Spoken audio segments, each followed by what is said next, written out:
The dust kicked up from the dry earth as Beatrice Garrett fell to her knees beside the freshly dug grave, her calico dress stained with the red dirt of Ruby City, Idaho Territory, and her heart shattered into 1,000 pieces that she feared would never mend.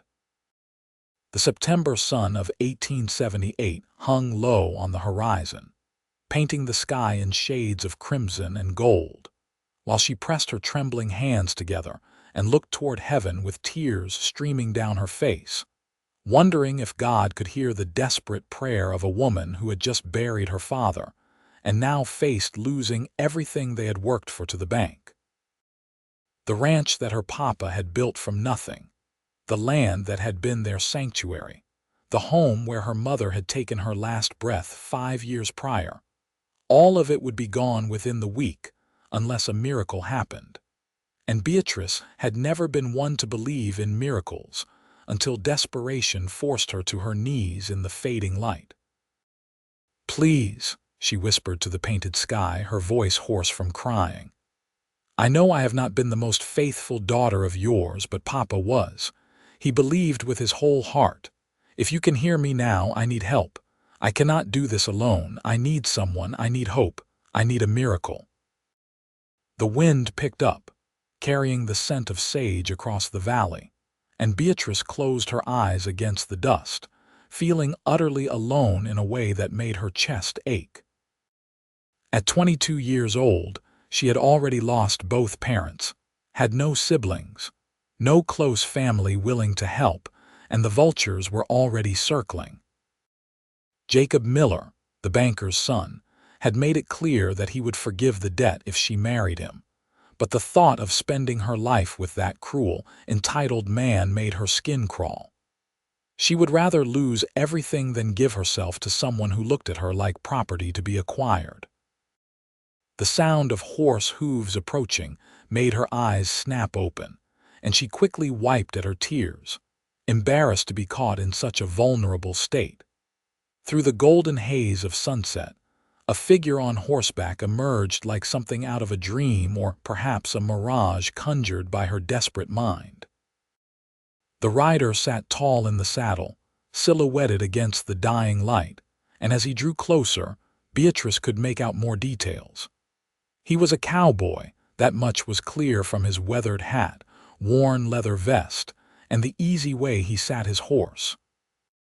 He had dark hair that curled slightly at his collar, and even from a distance, she could see the kindness in his eyes.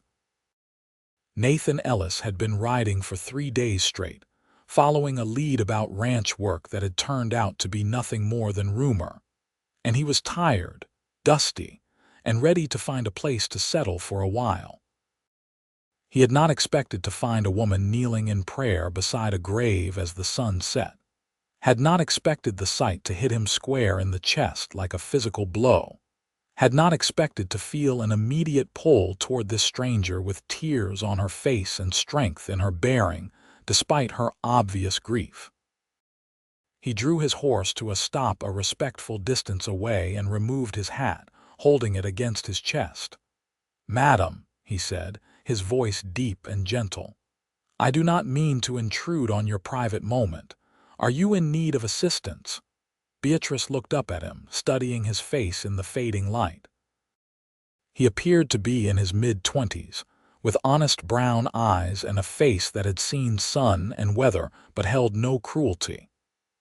There was something about him that made her feel safer than she had in weeks, though she could not explain why. Perhaps it was the genuine concern in his expression, or the way he kept a respectful distance, or simply that her prayer had left her vulnerable to hope. "That depends," she said, her voice steadier than she felt. "Are you looking for work or just passing through?" Nathan tilted his head, curious about this woman who answered questions with questions.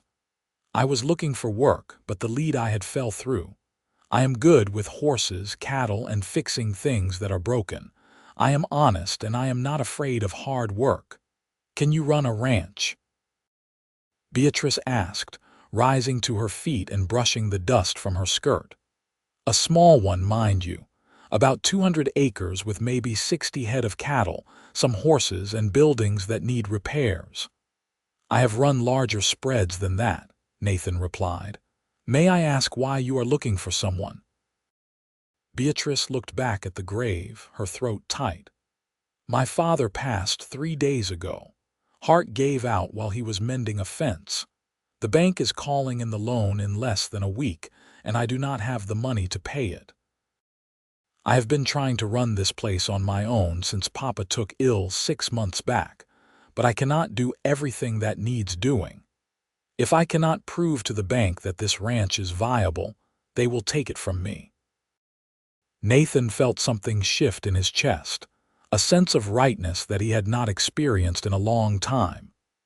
He had been drifting for 2 years since his own father had passed, working different ranches, never staying long, never finding a place that felt like home.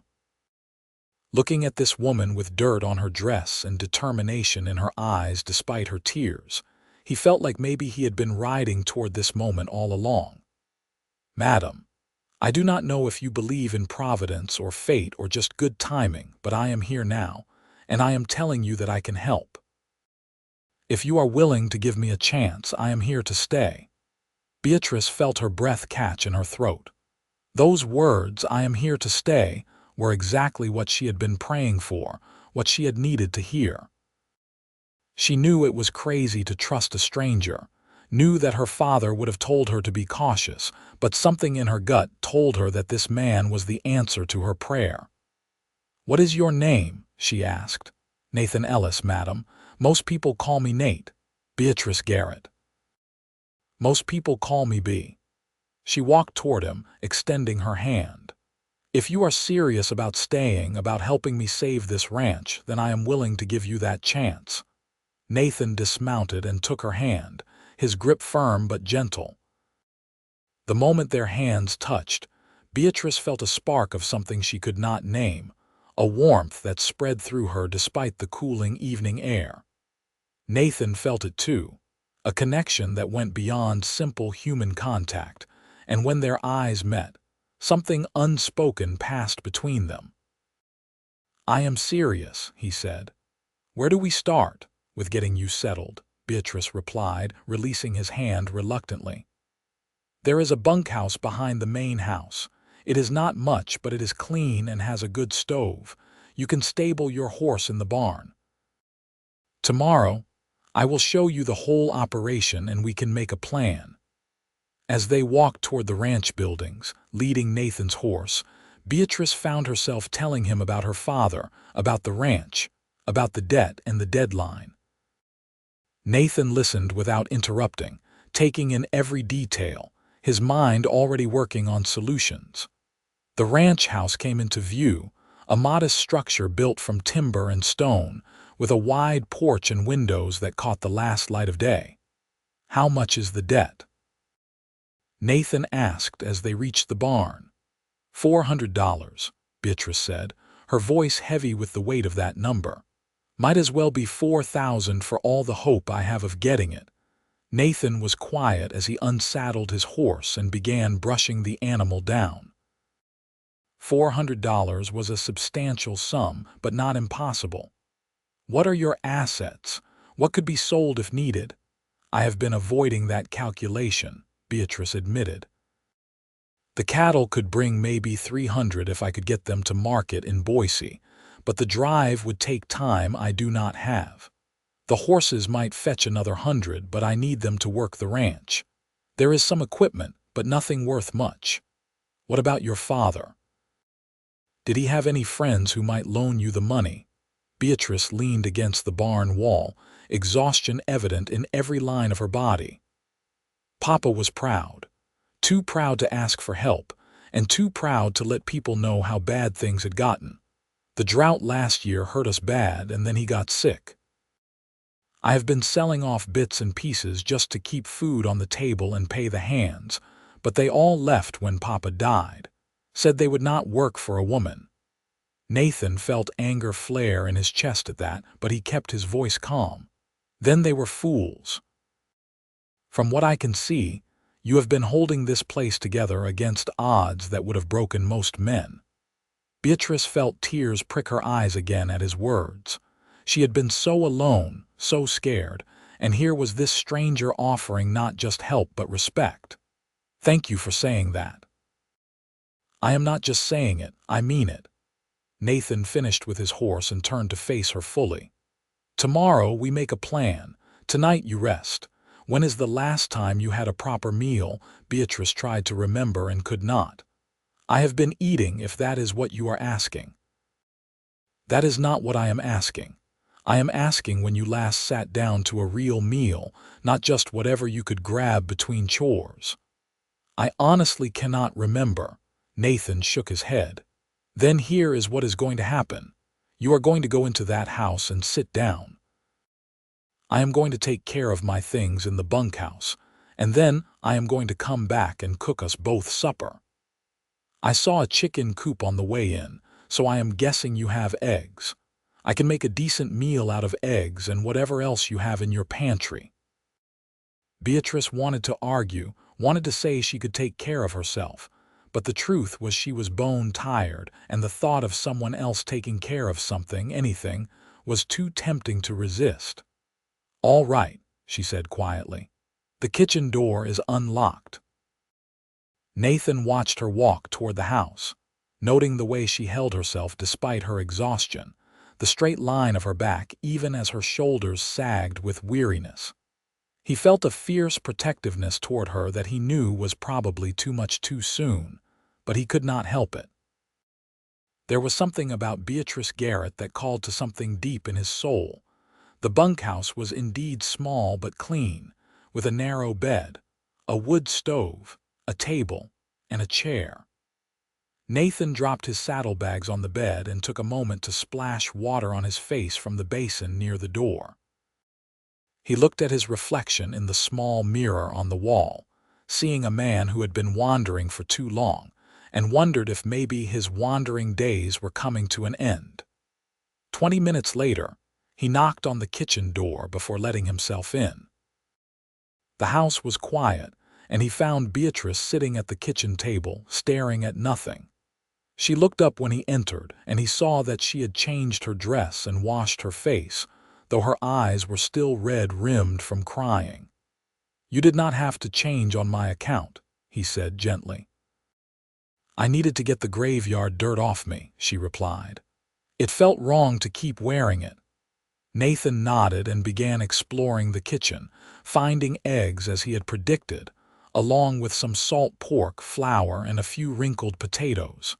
It was not much, but he could work with it. He got the stove going and started cooking, moving with an efficiency that spoke of practice. "You cook often?" Beatrice asked, watching him work. "Had to learn after my mother passed when I was 14.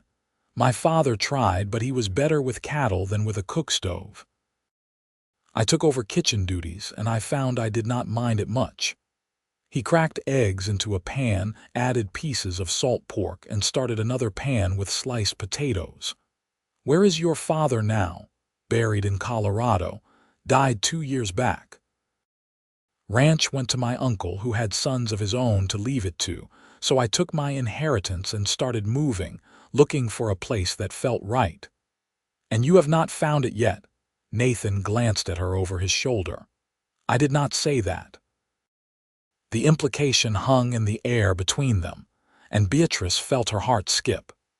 She barely knew this man, but there was something about him that made her want to know more, made her want to believe that maybe, just maybe, things could work out. They ate in comfortable silence, and Beatrice could not remember when food had tasted so good. It was simple fare, but it was hot and filling, and someone else had made it for her, which somehow made it even better. "This is delicious," she said. "Thank you. You are welcome. You needed it." "You are too thin." Beatrice laughed, a sound that surprised her with its genuineness. "You have a way of speaking your mind, do you not? No point in dancing around the truth. You have been working yourself to death trying to save this place. That ends now. From tomorrow on, the heavy work is mine. You can still do what you have been doing, but you are not carrying this alone anymore. You really mean that, do not you? You really are here to stay." Nathan looked at her directly, his brown eyes serious. "I gave you my word, and my word is good. I am here for as long as you need me be." The use of her familiar name sent a warm flutter through her chest. "Then I suppose we should talk about wages. I cannot pay you much right now, not until we figure out this debt situation, but I can offer you room and board and a percentage of whatever we manage to make. Room and board is enough for now. We can talk about the rest later, once we get things sorted. That does not seem fair to you." "Fair is not always about money. You are giving me a chance to be part of something, to build something. That has value too." They talked into the evening, making plans, discussing the ranch's assets and liabilities, and slowly, Beatrice began to feel the first stirrings of hope she had felt in months. Nathan was smart and practical, and he seemed to genuinely care about helping her, not just about what he could get out of the situation. Finally, as the clock struck 9, Nathan stood. "You need rest. Tomorrow is going to be a long day." Beatrice walked him to the door, and for a moment they stood close enough that she could smell the faint scent of leather and sage that clung to him. "Nathan, I know I already said this, but thank you for stopping, for staying, for giving me hope." He reached out and gently touched her shoulder, a brief contact that nevertheless sent warmth spreading through her. "You do not need to keep thanking me. We are in this together now. Get some sleep, B." She watched him walk back to the bunkhouse, his figure disappearing into the darkness. And for the first time since her father died, she went to bed without crying. The next morning, Beatrice woke before dawn, as was her habit, and was surprised to find smoke already coming from the bunkhouse chimney. By the time she had dressed and made her way to the barn to start the morning chores, Nathan was already there, mucking out stalls with steady efficiency. "You are up early," she said. "Rancher's hours. Never could break the habit of rising with the sun, even when I do not have to." He paused in his work and leaned on the pitchfork. "I have been thinking about your problem. $400 in less than a week is a tight deadline, but maybe we are looking at this wrong." "How do you mean?" "Instead of trying to come up with the money, what if we convince the bank to extend the loan?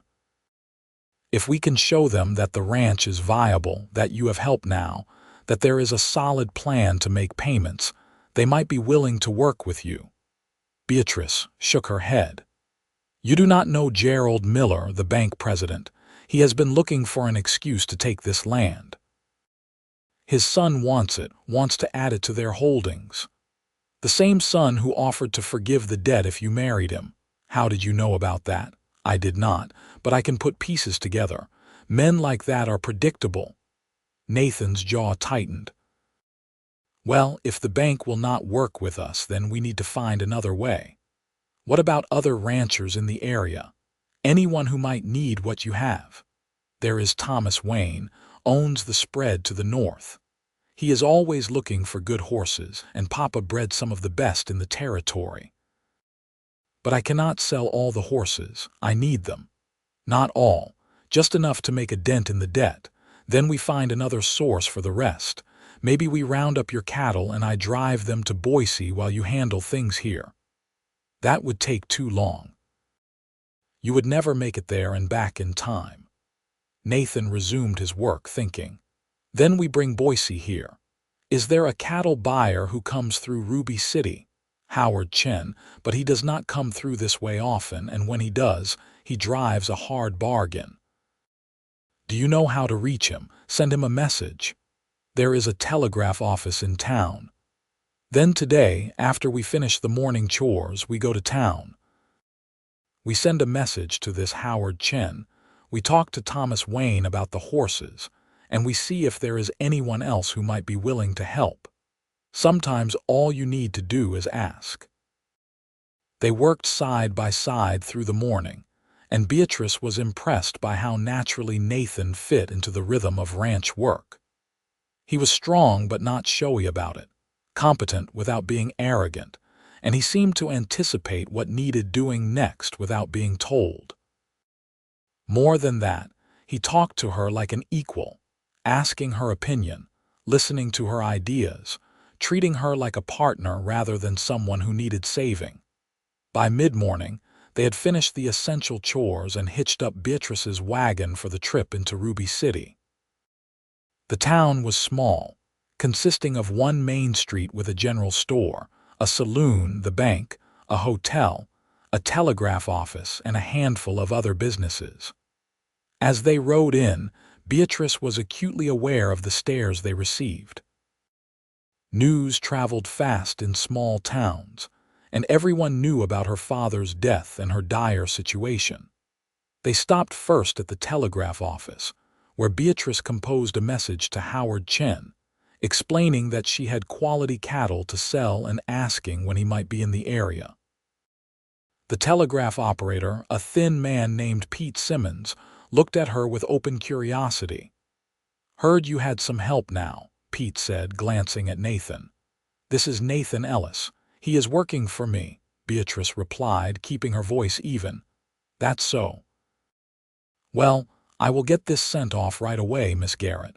Should hear back within a day or two if Chen is reachable." "Thank you, Pete."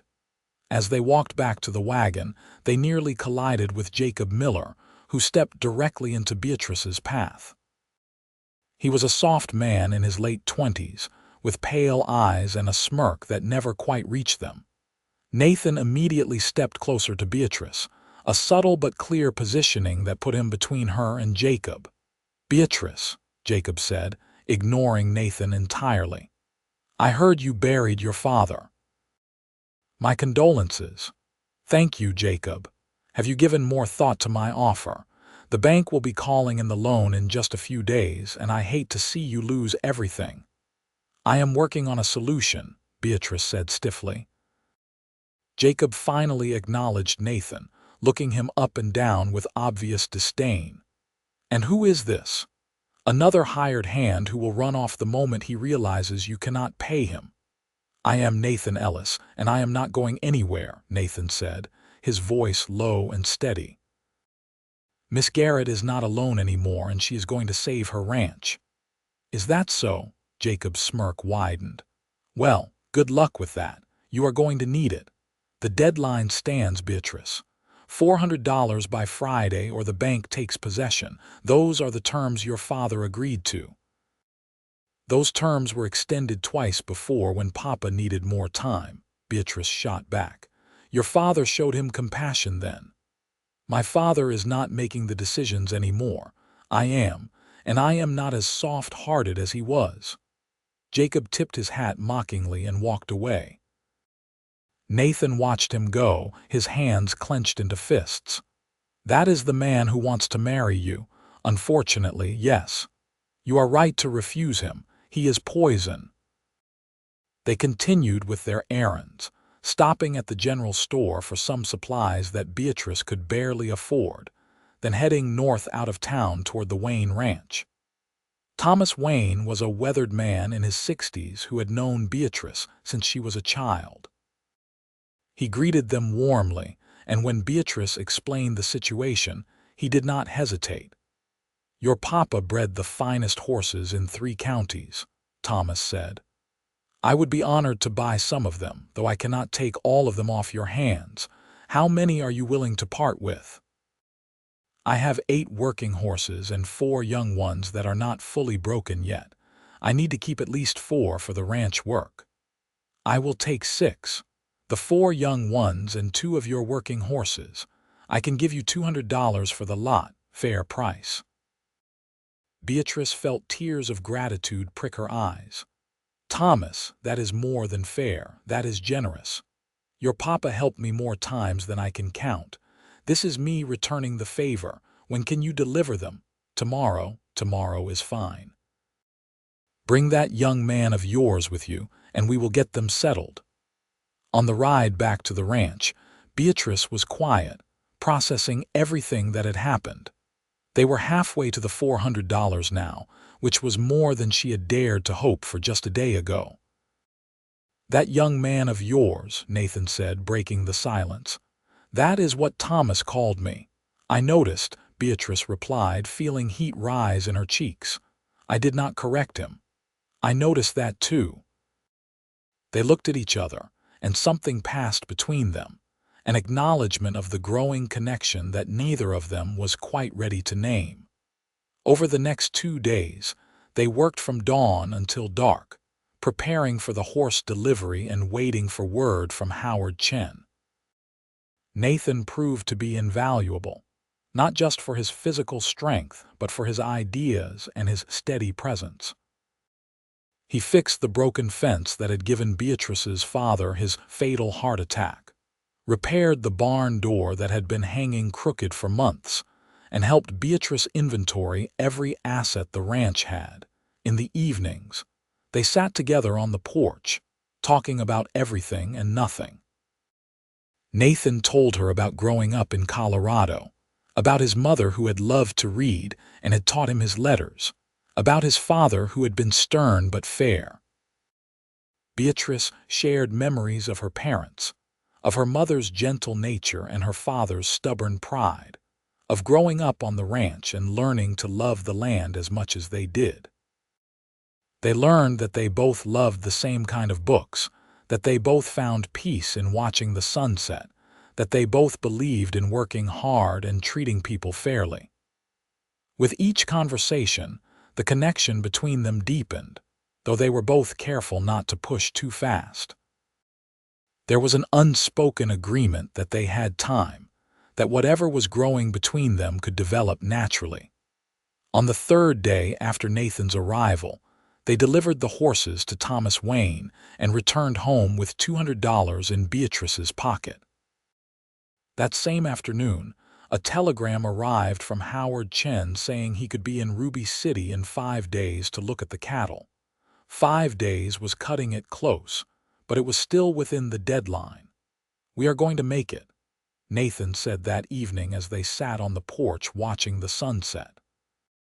"Between the horses and what Chen will pay for the cattle, you will have your $400. "We are going to make it," Beatrice corrected. "I could not have done any of this without you, Nate." He reached over and took her hand, a gesture that felt as natural as breathing. "You are stronger than you know, Bea. You would have found a way. Maybe. But I am glad I did not have to do it alone." They sat in comfortable silence, hands intertwined, and watched the sky turn from gold to purple to deep blue. Beatrice felt something shift inside her, a recognition that what she felt for this man who had appeared in answer to her prayer was more than gratitude. It was deeper than that, more profound. She was falling in love with Nathan Ellis, and the realization both thrilled and terrified her. Nathan felt the same pull, the same growing certainty that Beatrice was someone special, someone worth staying for. He had spent 2 years drifting, telling himself he was looking for the right place, but now he realized he had been looking for the right person. The right place was wherever she was. The next few days passed in a blur of activity. They rounded up the cattle, getting an accurate count of 58 head, all in decent condition despite the ranch's financial troubles. Nathan worked with each animal, checking them over, making sure they would present well to the buyer. Beatrice worked beside him, and together they made a good team. Howard Chen arrived on Thursday afternoon, a day before the bank deadline. He was a shrewd businessman, but he was also fair, and after examining the cattle, he made an offer. "I can give you $250 for the lot," he said. "That is a fair price given the current market." Beatrice did some quick math in her head. 200 from the horses, 250 from the cattle, that gave her $450. It was enough to pay the debt and have a little left over. "I will take it," she said, trying to keep the relief out of her voice. "But I cannot take possession until next week," Chen continued. "I have other purchases to finalize first, and I need to arrange for drovers." Beatrice's heart sank. I need the money by tomorrow. Chen shook his head. I do not carry that kind of cash with me. I can give you a bank draft, but it will not be good until I take possession of the cattle. That does not help me. The bank will not accept a draft for future payment. Nathan stepped forward. What if we deliver the cattle to you? Where is your next stop? Boise. I have a holding pen there. How much would you pay if we delivered them to Boise and you could take possession immediately? Chen considered this. I could go as high as $300 if you saved me the trouble of arranging the drive, and I could pay in cash since I have access to my accounts in Boise. Beatrice looked at Nathan. Boise is a 4-day drive, maybe 5 with cattle. We would never make it back in time for the deadline. You would not, Nathan agreed. But I would. If we left now, I could push hard and make it to Boise in 3 days. Chen could pay me and I could ride back even faster without the cattle. I could be back by tomorrow evening late, but still within the deadline. That is too risky. What if something goes wrong? What if it does not? This is our best option. We need that money and we need it now. Chen looked between them. I will be in Boise for the next week. If you can get the cattle there, I will buy them. That is the best I can offer. After Chen left, Beatrice and Nathan argued about the plan. Beatrice was worried about Nathan making such a hard drive alone, worried about the cattle, worried about 100 different things that could go wrong. Nathan was insistent that it was their best option, that he could do it, that she had to trust him. I do trust you, Beatrice said, her voice breaking. That is the problem. I have known you less than a week, and I already trust you more than anyone. If something happened to you out there, I do not know what I would do. Nathan took her face in his hands, a gesture that was intimate and tender. Nothing is going to happen to me. I am a good drover and I know the trail. I will get the cattle to Boise, get the money and ride back as fast as my horse can carry me. I will be back before the bank can take your ranch. I promise you. You cannot promise that. Too many things are beyond your control. Then I am promising I will do everything in my power to make it happen. Look at me. He waited until her eyes met his. I am not leaving you, not really. I am doing this to save what is yours and then I am coming back, because this is where I want to be. With you. The confession hung in the air between them, and Beatrice felt tears spill down her cheeks. Nate, you do not have to say anything. Not now. Just know that I am coming back, and when I do, we are going to have time to figure out what this is between us. All right. She nodded, not trusting her voice, and let him pull her into an embrace. They stood like that for a long moment, holding each other, and Beatrice memorized the feeling of being in his arms, the steady beat of his heart, the strength of his presence. They worked through the evening preparing for the drive, packing supplies for Nathan, making sure the cattle were ready. Beatrice insisted on giving Nathan every dollar she had left in case he needed it for emergencies. He tried to refuse, but she was adamant. Please, just take it. For my peace of mind. He took the money and tucked it into his vest. I will guard this and the cattle money with my life. They barely slept that night, both too anxious about what lay ahead. Before dawn, Nathan was ready to leave. He had the cattle gathered and was mounted on his horse, ready to start the drive. Beatrice stood beside his horse, looking up at him, trying to memorize every detail of his face. Be safe, she whispered. I will, and be. If Jacob Miller or anyone else gives you trouble while I am gone, you go straight to Thomas Wayne. Promise me. I promise. Nathan leaned down from his saddle and for the first time kissed her. It was a gentle kiss, sweet and full of promise, and when he pulled back, they were both breathing hard. That is something to come back to, he said, his voice rough with emotion. Then he was gone, driving the cattle north toward Boise, and Beatrice was left standing in the dawn light, touching her fingers to her lips and praying harder than she ever had that he would make it back in time. The next day and a half were the longest of Beatrice's life. She tried to keep busy with ranch chores, tried not to constantly calculate how far Nathan might have gotten, tried not to imagine all the things that could go wrong. The cattle could stampede, his horse could go lame, he could be robbed by bandits, any number of disasters could befall him. On Friday morning, the day the debt was due, Beatrice received an unexpected visitor. Jacob Miller rode up to the ranch house with a smile that made her skin crawl. "Good morning, Beatrice. I have come to discuss your payment. The payment is not due until end of business today." "I have until 5 o'clock. "True, but I thought I would save you a trip into town. You can pay me now, or we can settle this in the way I have suggested. Marriage would solve all your problems." "I am going to pay the debt, Jacob, in full. You can go back to town and wait for me there." His smile faded. "You are bluffing. You do not have the money." "I will buy this afternoon." "Where is your hired man? Did he run off already? I noticed the cattle are gone too. Did you sell them? Even if you did, you would not have gotten enough to cover the full debt." "That is none of your business. Now please leave my property."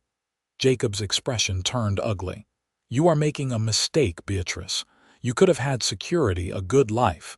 Instead, you are going to end up with nothing." "I would rather have nothing than have you. Now leave before I get my rifle." Jacob left, but his parting words chilled her. "I will see you at 5 o'clock, with $400 in cash, or this ranch becomes bank property." After he was gone, Beatrice paced the house, watching the clock, calculating distances and time. Nathan had been gone for a day and a half. If everything had gone perfectly, he might have reached Boise late yesterday or early this morning. That would give him time to complete the transaction and start the ride back. But it was a hard 2-day ride from Boise to Ruby City under the best circumstances. Even pushing his horse hard, making it back by 5 o'clock today seemed impossible. By mid-afternoon, Beatrice had made a decision. She could not just sit and wait. She hitched up the wagon and drove into town, going straight to Thomas Wayne's ranch on the way. She explained the situation to him, and he did not hesitate. "I will loan you the rest of what you need," Thomas said. "You can pay me back when your man gets back with the cattle money." "Thomas, I cannot ask you to do that. You are not asking, I am offering. Your father was a good man, and you are a good woman. I am not going to let the Millers steal your ranch." With a loan agreement hastily written and signed, Beatrice had the full $400. The relief was overwhelming, but it was tinged with worry about Nathan. Where was he? Was he all right?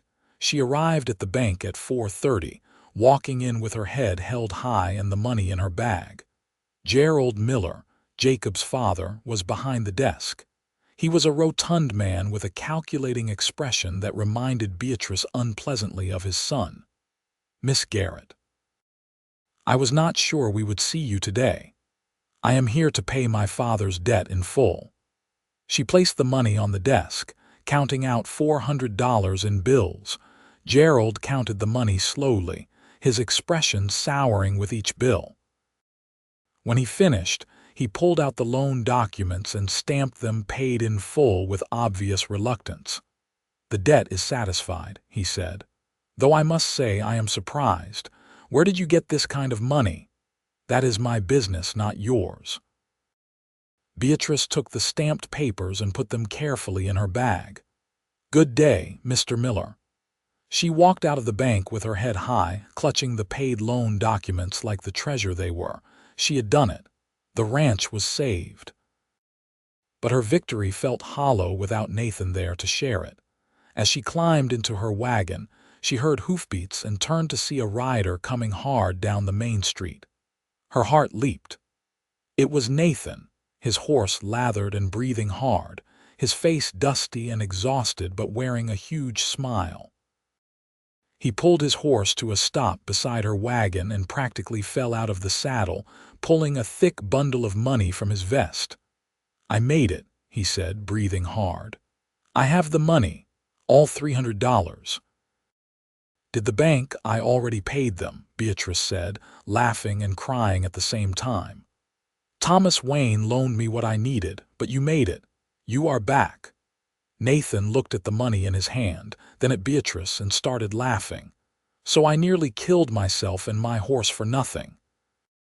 "Not for nothing." Beatrice climbed down from the wagon and threw her arms around him, not caring who saw. "You kept your promise. You came back." He held her tight, and right there on the main street of Ruby City, Idaho Territory, with half the town watching, Nathan Ellis kissed Beatrice Garrett like a man who had nearly lost everything and found it again. When they finally broke apart, both breathing hard, Nathan cupped her face in his hands. "I love you, B. I know it is fast. I know we have only known each other a week, but I have never been more sure of anything in my life. I love you and I want to stay, not just to help with the ranch, but because I cannot imagine being anywhere else." "I love you too," Beatrice said, tears streaming down her face. "I was so afraid you would not make it back, not because of the money, but because I could not bear the thought of losing you." They stood there holding each other, oblivious to the stares and whispers around them, lost in their own world. Finally, Thomas Wayne, who had followed Beatrice into town, cleared his throat loudly. "Maybe you two should continue this conversation somewhere more private," he suggested, grinning. "And Nathan, you look like you are about to fall over. When is the last time you slept?" "2 days ago," Nathan admitted. "I stopped only to rest my horse and change mounts when I could." "Then let us get you home," Beatrice said. "We can celebrate properly once you have rested."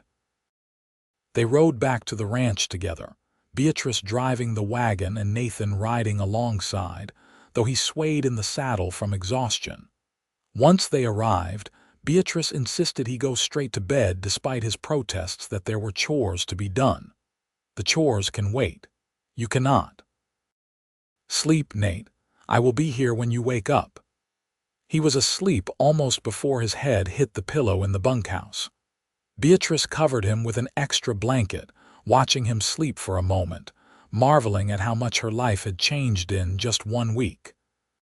She had gone from desperate and alone to having hope and love, all because she had prayed for a miracle and Nathan had appeared. That evening, she made a proper meal, better than anything she had cooked in months, using some of the supplies they had bought earlier in the week. When Nathan woke several hours later, drawn by the smell of food, she had the table set and was waiting for him. "I could get used to this," he said, sitting down. "Coming home to you to a good meal, to feeling like I belong somewhere." "Then maybe you should make it permanent," Beatrice said, her heart pounding. Nathan looked at her seriously. "Are you asking what I think you are asking? I am saying that I love you and I want you to stay, not as a hired hand but as my partner, in the ranch and in life. B, I want that more than anything, but I want to do this right. I want to court you properly, give you time to be sure. It has only been a week. I do not need more time to know what I feel. This past week has taught me that life is too short to waste time when you find something real. But if you need time, I will wait." Nathan stood and came around the table, kneeling beside her chair. "I do not need time to know I love you, but I need time to prove to you that I am worthy of you, that I can build a life with you that is about more than just saving your ranch." Beatrice turned to face him, taking his hands in hers. "You have already proven that. But if you want to court me, then court me. I will enjoy every minute of it." Over the following weeks, Nathan did exactly that. He courted Beatrice with a sweetness and determination that made her fall more in love with him every day. He brought her wildflowers from the meadow, fixed things around the house without being asked, and sat with her every evening on the porch watching the sunset. They talked about everything, learning each other's dreams and fears, building a foundation that went beyond physical attraction or convenience. They also worked side by side rebuilding the ranch. With the debt paid off, they could focus on making the operation profitable again. Nathan proved to have a gift for breeding horses, and he started a training program for the young colts that showed real promise. Beatrice handled the business side, keeping the books and managing sales, and together, they made the ranch not just viable but successful.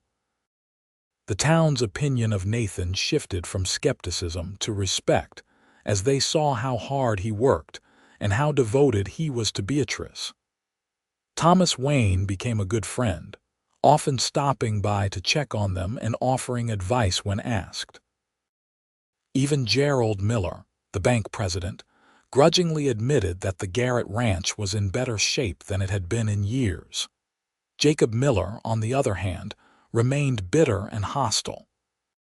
He spread rumors about Beatrice and Nathan, suggesting their relationship was inappropriate, that Nathan was taking advantage of her. Most people ignored him, but there were a few who listened, and it caused some awkward moments in town.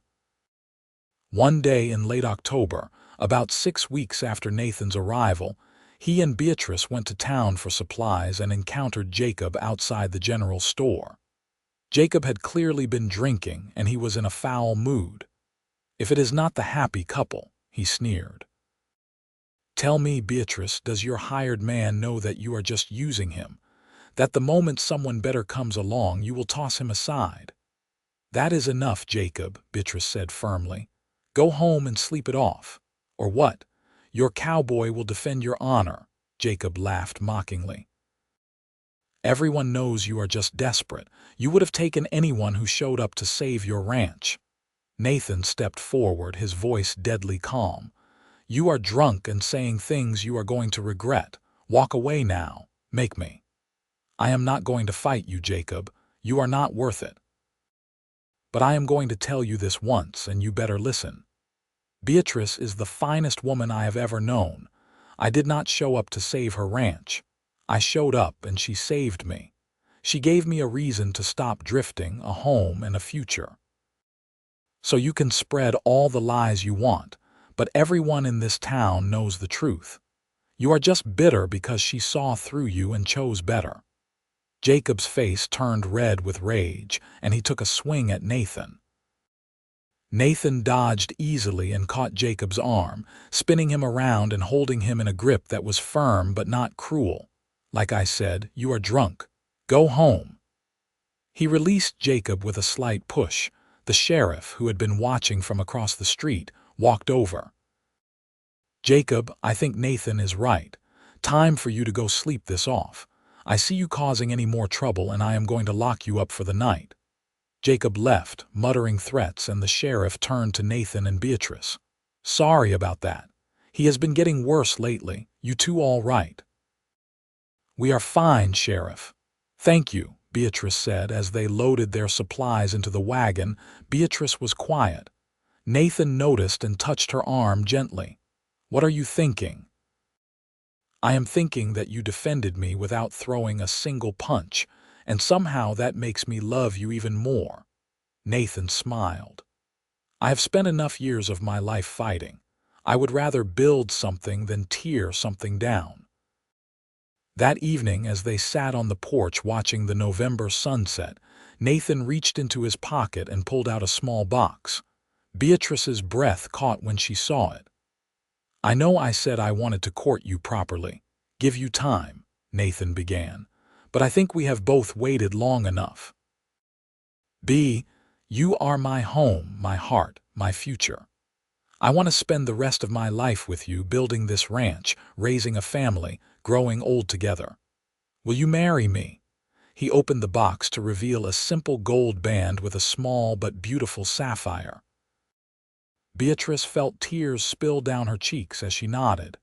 "Yes, yes, I will marry you." Nathan slipped the ring onto her finger, and they kissed as the sun painted the sky in shades of gold and rose. When they finally broke apart, Both laughing through their tears, Beatrice looked at the ring on her finger. "When did you get this?" "2 weeks ago. I have been carrying it around, waiting for the right moment. I was going to wait until Christmas, but after today, after Jacob and his poison, I wanted you to know that I am committed to us forever." They were married in early December in a simple ceremony at the small church in Ruby City. Thomas Wayne gave Beatrice away, and half the town attended. It was a joyful celebration, with music and dancing and enough food to feed everyone twice over. Even Gerald Miller attended, though his son conspicuously did not. The newlyweds spent their wedding night in the ranch house, which now belonged to both of them, and started their married life with hope and love in abundance. The first year of their marriage was busy and full. They continued to build the ranch, adding more cattle and expanding the horse breeding program. Beatrice proved to have a gift for training the horses, working with them with a patience and gentleness that Nathan admired. In the summer of 1879, Beatrice discovered she was pregnant. Nathan was overjoyed, though he became almost comically protective of her, insisting she rest more and take on fewer physical tasks. Beatrice found his concern both touching and occasionally frustrating, as she did not feel fragile and wanted to continue working. "I am pregnant, not broken," she told him one day when he tried to take over her task of feeding the chickens. "I know. I just want to make sure you are safe, that the baby is safe. We will be safer if you stop hovering and let me do the things I have been doing for years." Nathan laughed and raised his hands in surrender. All right, but you have to promise to tell me if you get tired or need help." "I promise." Their son was born in March of 1880, a healthy baby boy with Nathan's dark hair and Beatrice's green eyes. They named him William after Beatrice's father, and from the moment Nathan held his son for the first time, he was completely smitten. "He is perfect," Nathan whispered, looking down at the tiny bundle in his arms. "He is absolutely perfect." Beatrice, exhausted but happy, smiled at the sight of her husband with their child. "He looks like you. He has your eyes. He has your stubborn chin." They laughed together, and Beatrice felt a contentment so deep it almost hurt. 2 years ago, she had been alone and desperate, praying for a miracle. Now she had a husband she loved deeply, a son, and a thriving ranch. Sometimes miracles came in the form of a cowboy on horseback, arriving at sunset with the words, "I am here to stay." Life settled into a rhythm after William's birth. Nathan proved to be a devoted father, involved in every aspect of his son's care, despite the raised eyebrows of some of the older men in town who thought child rearing was women's work. He did not care what they thought. He loved his son and wanted to be present in his life. As William grew from baby to toddler, the ranch continued to prosper. Nathan's horse training program became known throughout the territory, and buyers came from as far as Boise and beyond to purchase the Nathan Ellis horses. The cattle herd grew to over 100 head, and they hired 2 steady hands to help with the work. In the spring of 1882, Beatrice gave birth to their second child, a daughter they named Rose. She had Beatrice's blonde hair and Nathan's brown eyes, and she was as sweet-natured as her brother was rambunctious. William, now 2 years old, was fascinated by his baby sister, constantly wanting to help take care of her. The years passed in a blur of hard work, laughter, and love. There were challenges, of course. A harsh winter in 1883 that tested their preparations and cost them some cattle. A drought in 1885 that reminded them too much of the one that had nearly bankrupted Beatrice's father. But they faced everything together, and their partnership, both in marriage and in running the ranch, only grew stronger. Jacob Miller eventually left Ruby City, moving to Boise where his father's connections helped him find work. His departure was a relief to Beatrice, who had never quite forgiven his attempts to pressure her into marriage. Gerald Miller, his father, softened somewhat over the years, particularly after his wife passed, and he found himself alone. He occasionally stopped by the ranch, ostensibly to check on his former loan, but really just to visit and share a cup of coffee. Thomas Wayne became like a grandfather to William and Rose, spoiling them with carved toys and peppermint sticks, and teaching William to ride almost before the boy could walk. The old rancher thrived in the role, and Beatrice suspected he was grateful to have children in his life, having never married or had his own. In the summer of 1887, Beatrice and Nathan celebrated their 10th wedding anniversary. It was hard to believe a decade had passed since that sunset when Beatrice had knelt in prayer, and Nathan had appeared like an answer from heaven. They marked the occasion with a party that brought together friends and neighbors from all over the county. That evening, after the guests had gone home and the children were asleep, Nathan and Beatrice sat on their porch, the same porch where they had spent countless evenings, and reflected on their life together. "You ever think about that day I rode up?" Nathan asked, holding her hand. "What would have happened if I had ridden past instead of stopping?" "I try not to," Beatrice admitted. "It is too painful to imagine. I think I would have lost the ranch, probably would have ended up having to leave Ruby City entirely. And I would still be drifting, never knowing what I was missing, never finding home. Do you ever regret it? Staying, I mean. You gave up a lot of freedom." Nathan turned to look at her, his expression serious. I gave up nothing, I gained everything. Freedom is not about going wherever you want. It is about choosing where you belong and being free to stay there. I chose you, I chose this life, and I have never regretted it for a single moment." Beatrice leaned her head on his shoulder. "I love you so much. More than I did when we married, which I did not think was possible. Love is like that. It grows if you tend it properly, like a garden. We have tended ours well." "We have we not?" she smiled. "2 children, a successful ranch, respect in the community, good friends. We have built something real. We have. And we are not done yet. I think we have a lot of years ahead of us." In the autumn of 1888, Beatrice discovered she was pregnant again, a surprise given that Rose was now 6 years old. This pregnancy was harder than her previous 2, and Nathan's protectiveness went into overdrive. He hired additional help so Beatrice could rest more, and he took over many of her usual responsibilities. Their 3rd child, another son they named James, was born in May of 1889. He was a large baby, and the birth was difficult, leaving Beatrice weak and exhausted. The doctor told them privately that Beatrice should not have any more children, that another pregnancy might be dangerous. It was sobering news, but they were grateful for the 3 healthy children they had.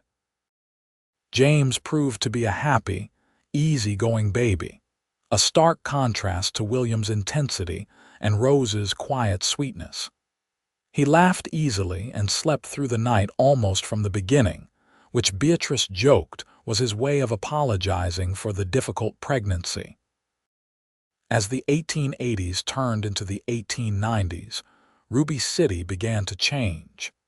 The railroad came through in 1891, bringing new opportunities but also new challenges. The wild, frontier feel of the town began to give way to something more settled, more civilized. Nathan and Beatrice adapted, finding ways to use the railroad to their advantage in shipping cattle and horses. William, now a teenager, showed a real aptitude for horse training, working alongside his father and learning everything Nathan could teach him. Rose was quieter but had her mother's head for numbers and business, often helping Beatrice with the ranch books. James, still young, was the adventurer of the family, always exploring and getting into harmless mischief.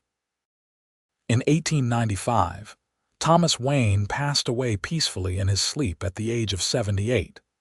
It hit the family hard, particularly William, who had been close to the old rancher.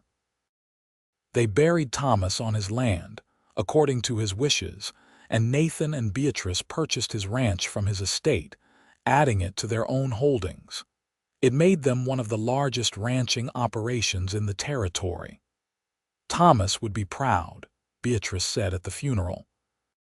He loved this land, and now it will stay in the hands of people who love it too. Idaho became a state in 1890, and Ruby City, while still small, became more connected to the larger world. The changes were sometimes hard to accept for those who remembered the rough frontier days, but Nathan and Beatrice saw them as progress. They were particularly pleased when a proper school was built in town, giving their children better educational opportunities than they had had. As the new century approached, Nathan and Beatrice found themselves reflecting more on the past and planning for the future. William was 18 now, a capable young man who was ready to take on more responsibility at the ranch. Rose, at 16, was beautiful and smart, already drawing the attention of several young men in the area, though she seemed in no hurry to settle down. James, at 10, was still finding his way but showed promise in whatever he attempted. On New Year's Eve, December 31, 1899, the family gathered on the porch despite the cold, wanting to watch the sun set on the old century. Nathan and Beatrice sat together, wrapped in a blanket, their children around them, and looked out over the land they had built together. "Hard to believe it has been over 20 years, Beatrice said softly. "Since that evening I was praying at Papa's grave and you rode up. 21 years, 5 months, and some odd days," Nathan said with a smile. "Not that I am counting. You remember the exact date." "I remember everything about that day. The color of the sky, the way you looked kneeling there, the feeling that my life was about to change forever." Mine did change forever. For the better. William, overhearing, asked, "Tell us again how you met, the whole story." It was a story they had told many times, but it never got old. Beatrice began, describing her desperation, her prayer, her need for a miracle. Nathan picked up the thread, talking about being tired and lost and finding exactly what he did not know he was looking for. Together, they wove the tale of their first week, the frantic scramble to save the ranch, the cattle drive, the race against time. "And when he came riding back into town, I knew everything was going to be all right," Beatrice said, squeezing Nathan's hand. "Not just because of the money, but because he came back like he promised." "I will always come back to you," Nathan said, kissing her temple. "That is a promise I have kept for 21 years and will keep until my last breath." Rose sighed romantically. "That is the most beautiful love story." "It is our story," Beatrice said, "but each of you will have your own stories someday, your own moments when life changes forever." As the sun set on the last day of the 19th century, painting the Idaho sky in brilliant shades of orange and purple, Nathan held his wife close and looked at their children, their land, their life, and felt a gratitude so profound it brought tears to his eyes. "What are you thinking?" Beatrice asked quietly. "I am thinking that I am the luckiest man alive. I am thinking that prayer you said all those years ago did not just save you, it saved me too." The years continued to unfold with their mixture of joy and sorrow, triumph and challenge. In 1903, William married a young woman named Sarah, the daughter of a neighboring rancher, and they built a house on the northern section of the property. A year later, they made Nathan and Beatrice grandparents for the first time with the birth of a son. They named Nathan Thomas, after his grandfather and great-grandfather figure. Rose eventually fell in love with a teacher who came to Ruby City, a gentle man named David who loved her intelligence as much as her beauty.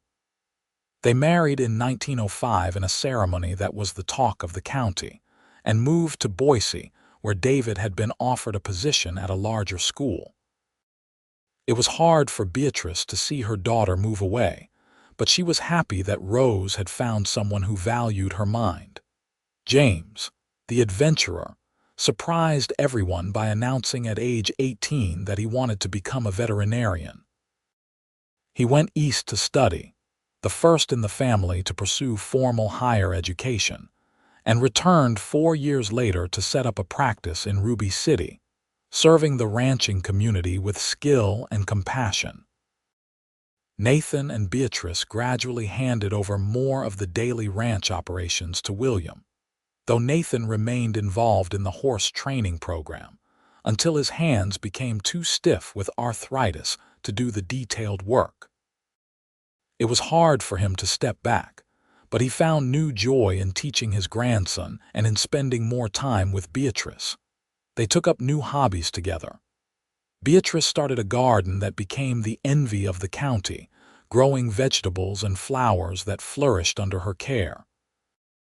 Nathan took up woodworking, crafting furniture and toys for their growing number of grandchildren. They read together in the evenings, traveled occasionally to visit Rose in Boise, and continued their tradition of sitting on the porch every evening to watch the sunset. In the spring of 1915, they celebrated their 33rd wedding anniversary. Their hair was gray now, and they moved more slowly than they once had, but the love between them was as strong as ever, perhaps stronger for having weathered decades together. 33 years, Beatrice mused. Where did the time go? Into building a life, Nathan replied. Into raising children and running a ranch and loving each other. I think we used it well. No regrets, only one, that I did not kiss you sooner that first week. I wasted precious time being proper when I should have just followed my heart. Beatrice laughed. We made up for it later. That we did. They sat in comfortable silence, holding hands, watching their grandson and his wife playing with their young daughter in the yard. 4 generations now called this land home, all because Beatrice had prayed for a miracle, and Nathan had appeared to say he was here to stay. As the sun began its descent toward the horizon, painting the sky in familiar shades of gold and rose, Nathan turned to Beatrice with a soft smile. Thank you, he said simply. For what? For praying that prayer, for taking a chance on a stranger, for building this life with me, for everything. Beatrice leaned her head on his shoulder, exactly as she had done countless times over the decades. Thank you for being the answer, for staying. For loving me. Always, Nathan whispered. Always and forever. The sun set over the Idaho ranch, gilding everything in golden light, and Nathan Ellis held Beatrice Garrett Ellis close, thanking God for the day his wandering had ended and his true life had begun. They had built something beautiful together, something that would outlast them, a legacy of love and hard work and faith that miracles could happen when you opened your heart to them. Years continued to pass peacefully. In 1920, they celebrated their 38th anniversary surrounded by children, grandchildren, and even a few great-grandchildren. The ranch was thriving under William's management, incorporating modern techniques while maintaining the values Nathan and Beatrice had established. Rose visited regularly from Boise with her family, and James's veterinary practice had expanded to serve 3 counties. Nathan's health began to decline in his early 70s, his heart growing weak. He faced it with the same calm determination he had faced everything in life, refusing to complain or burden others with his pain.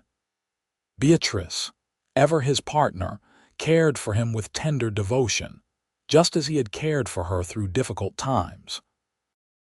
One evening in late September 1925, as they sat on their beloved porch watching the sunset, Nathan took Beatrice's hand and held it gently. "It has been a good life," he said softly. "The best life I could have imagined." "It is not over yet," Beatrice said, though her voice trembled. She could feel that their time together was drawing to a close. "Maybe not tonight," Nathan agreed, "but soon. And B, I need you to know that I have no fear. How could I when I have lived such a full life, when I have been loved by you?" Tears slipped down Beatrice's cheeks. "I am not ready to let you go.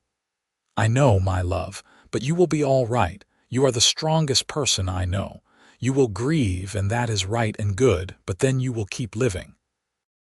You will watch our grandchildren grow. You will tend your garden. You will remember that life is precious and should not be wasted. How can I do any of that without you? The same way you did everything before I came along. You find the strength inside yourself, but you will not be alone. You have our children, our grandchildren, our friends, and you will have the memories of everything we built together." He lifted her hand to his lips and kissed it gently. "Promise me you will keep living, B, really living, not just existing." "I promise," she whispered. "But only if you promise to fight. Do not give up yet." "I will fight as long as I can," he promised. Nathan lived another 2 months, growing gradually weaker but maintaining his spirit and his sense of humor until the end. He passed away peacefully in his sleep on a cold November night, with Beatrice beside him holding his hand, just as she had held it for 47 years. The funeral was attended by hundreds of people. Nathan had touched many lives in his years in Ruby City, through his kindness, his integrity, and his skill with horses. But it was Beatrice's grief that moved people most, the sight of the strong woman who had built a ranching empire brought low by the loss of her beloved husband. William gave a eulogy that spoke of his father's character, his devotion to family, his fairness in business, and his unwavering love for Beatrice. "My father used to say that the luckiest day of his life was when he rode up to our ranch and found my mother praying at sunset. But we were all lucky that day. Lucky that he chose to stay, lucky that he chose to build a life here, lucky to have him as father, grandfather, and friend." The grief was profound, but as the weeks turned to months, Beatrice found ways to honor Nathan's memory by continuing to live. She spent time with her grandchildren, teaching them about the ranch and telling them stories about their grandfather. She tended her garden with renewed dedication, finding peace in the simple act of nurturing growing things. She even took up writing, recording the story of how she and Nathan had met and built their life together, wanting future generations to know the full tale. Rose moved back to Ruby City after David retired, and the two women found comfort in each other's company.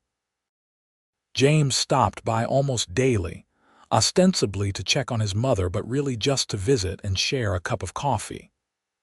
William, who now lived in the main house with his family, made sure his mother wanted for nothing. Beatrice lived another 12 years after Nathan's passing, active and engaged until the very end. She saw 2 more great-grandchildren born, attended William's 50th birthday celebration, and lived to see the ranch expand to include several thousand acres, all still run according to the principles she and Nathan had established. On a warm September evening in 1937, at the age of 81, Beatrice sat on her porch watching the sunset, just as she had done thousands of times before. The sky was particularly beautiful that evening, painted in shades of gold and rose and purple that seemed almost supernatural in their intensity. "It is time," she said softly to no one in particular, or perhaps to Nathan, whose presence she had felt strongly all day. "I am ready now." She closed her eyes and took a deep breath, and when she exhaled, she simply did not inhale again. She went peacefully, with a small smile on her face, as if she were seeing something beautiful just beyond the veil. They buried her next to Nathan on a hill overlooking the ranch, under the big oak tree they had planted together on their 10th anniversary. The whole town attended the funeral, and the eulogy was given by James, who spoke of his mother's strength, her kindness, her business acumen, and most of all, her love. "My mother used to tell us that miracles happen when you open your heart to them," James said. "She prayed for a miracle one desperate evening and my father appeared. But the real miracle was not just that he came. It was what they built together. A life of love, a family, a legacy that continues to this day. They showed us all what is possible when two people commit to each other fully, work together toward common goals, and never lose sight of what truly matters." The ranch continued to thrive under William's management and later under his sons. The Garrett Ellis name became synonymous with quality horses and ethical business practices throughout Idaho and beyond. The story of how Nathan and Beatrice met became family legend, told and retold with each generation, a reminder that sometimes the most desperate moments can lead to the greatest blessings. The porch where they had spent countless evenings was preserved and maintained, becoming a kind of shrine to their love story. Their descendants would sit there and imagine Beatrice kneeling in prayer as the sun set. Imagine Nathan riding up out of the golden light. Imagine that first conversation when he promised he was here to stay, and he had stayed. For 47 years, through good times and hard times, through the birth of children and the building of an empire, through laughter and tears and everything in between. He had stayed because he had found in Beatrice not just a woman to love but a partner in every sense of the word, someone who made him better, who challenged him, who stood beside him as an equal. She had been saved that evening, but so had he. Two lost souls finding each other at exactly the right moment, building something beautiful from nothing, creating a legacy that would outlast them both. The sun continued to set over the Idaho ranch, painting the sky in shades of gold and rose, just as it had on that September evening in 1878 when everything changed. And if sometimes, in that magical light of dusk, visitors to the ranch felt a presence, a sense of love so strong it seemed to linger in the very air, they were not imagining things. Some loves are so powerful they transcend time and death, remaining as a testament to what is possible when two hearts meet and recognize each other as home. The end.